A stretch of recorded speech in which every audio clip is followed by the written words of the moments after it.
ఈ ఎన్నికలు బూటకు అని చెప్పి కూడా అక్కడ కొంతమంది వాదిస్తున్నారు.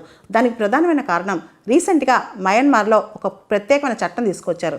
ఎవరైనా సరే ఎన్నికల్ని అబ్స్ట్రక్ట్ చేసినా, డిస్ట్రక్ట్ చేసినా వాళ్ళకి కొన్ని సందర్భాల్లో డెత్ పెనాల్టీ, ఉరిశిక్ష కూడా పడే అవకాశం ఉంది. అంతేకాదు వాళ్ళకి లైఫ్ ఇంప్రిజన్మెంట్ పడవచ్చు, 10 నుంచి 20 సంవత్సరాలు శిక్ష పడవచ్చు.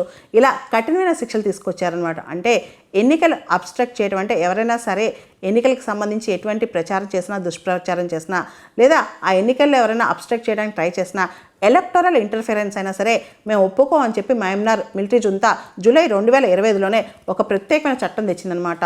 లా on the protection of multi party democratic general elections from obstruction, disruption and destruction అని చెప్పి ఈ పేరుతో ఒక చట్టం తీసుకొచ్చింది. ఈ చట్టం చాలా భయానకంగా ఉంది అనమాట. అంటే ఎన్నికలకు సంబంధించి ఎలా రియాక్ట్ అయినా, రెస్పాండ్ అయినా అక్కడ అరెస్ట్కి ప్రమాదం ఉంది. కాబట్టి చాలామంది ప్రజలు భయభ్రాంతులతో అక్కడ ఓట్లు వేస్తున్నారు. కొంతమంది ఓటు వేయడానికి కూడా ఇష్టపడలేదన్నమాట. అయితే ఫిబ్రవరి 2021లో మిలిటరీ కూ జరిగింది. అంటే మిలిటరీ వాళ్ళ కుట్ర జరిగి అక్కడ ఆంగ్ సాన్ సూకీ ప్రభుత్వం ఏదైతే పార్షియల్ డెమోక్రసీ ఉందో దాన్ని కూడా అక్కడ పడేశారనమాట. ఆ తర్వాత నుంచి ఆంగ్ సాన్ సూకీ ఎక్కడుందో ఇప్పటివరకు తెలియదు. ఈవెన్ ఆవిడ కొడుకు కూడా చెప్తున్నారు ఆవిడ బతుకుందో లేదో కూడా తెలియదు అని చెప్పి. ఇటువంటి సందర్భంలో మయన్మార్ అనేది డెమోక్రసీ వైపు వెళ్తుందా, ఫ్రీ అండ్ ఫెయిర్ ఎలక్షన్స్ జరుగుతున్నాయా లేదా, ఇంక్లూజివ్గా ఎలక్షన్స్ జరుగుతున్నాయా లేదా అనే దాని మీద అక్కడ చాలా చర్చ జరుగుతుందన్నమాట.